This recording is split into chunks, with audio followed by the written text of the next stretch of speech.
मी दिनेश आणि आपण पाहताय सीएम न्यूज। शिवडी नावाशिवाय सिलिंगचा टोल 250 रुपये आकारला जाणार आहे। मंत्रिमंडळ बैठकीत याबाबत निर्णय घेण्यात आला आहे।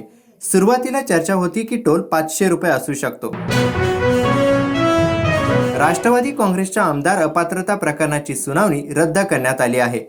विधानसभा अध्यक्ष राहुल नार्वेकर यांची तब्येत बिघडल्यामुळे सुनावणी रद्द करण्यात आली आहे।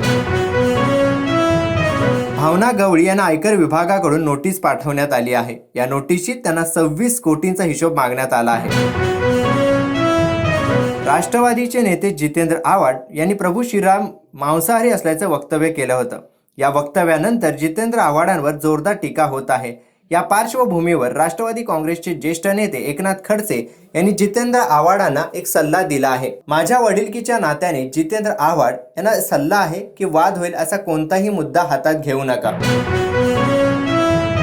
राज्य सरकारने मंत्रिमंडळ बैठकीत मोठा निर्णय घेतला आहे। 2005 नंतर शासकीय सेवेत रुजू झालेल्या कर्मचाऱ्यांना जुन्या पेन्शन योजनेचा लाभ घेता येणार आहे।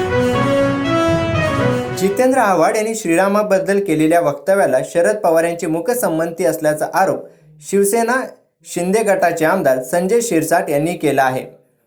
जितेंद्र आव्हाड यांनी आज सकाळी पत्रकार परिषद घेऊन काल केलेल्या वक्तव्याबाबत खेद व्यक्त केला होता।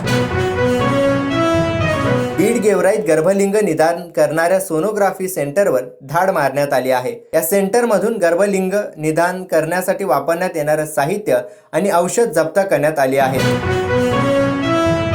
काँग्रेसचे खासदार अधीर रंजन चौधरी यांनी टीएमसी कडून 2 जागा देण्यावर नाराजी व्यक्त केली आहे।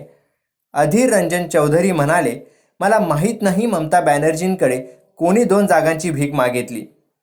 आम्ही तर त्यांच्याकडे अशी भीक मागितली नाही। ममता बॅनर्जी स्वतः म्हणतात त्यांना ही आघाडी हवी आहे, परंतु आम्हाला त्यांची दया नको, आम्ही आमच्या ताकदीवर निवडणूक लढू।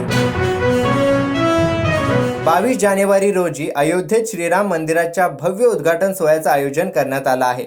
या निमित्तानं देशात आणि राज्यात विविध कार्यक्रमाचं आयोजनही करण्यात आलं आहे। म्हणून या दिवशी राज्यात सार्वजनिक सुट्टी जाहीर करावी अशी मागणी भाजप नेते मंत्री मंगल प्रभात लोढा यांनी मुख्यमंत्री एकनाथ शिंदे यांना पत्राद्वारे केली आहे। या बुलेटिन मध्ये इतकंच, परंतु आणखी अपडेटसाठी पाहत राहा सीएम न्यूज।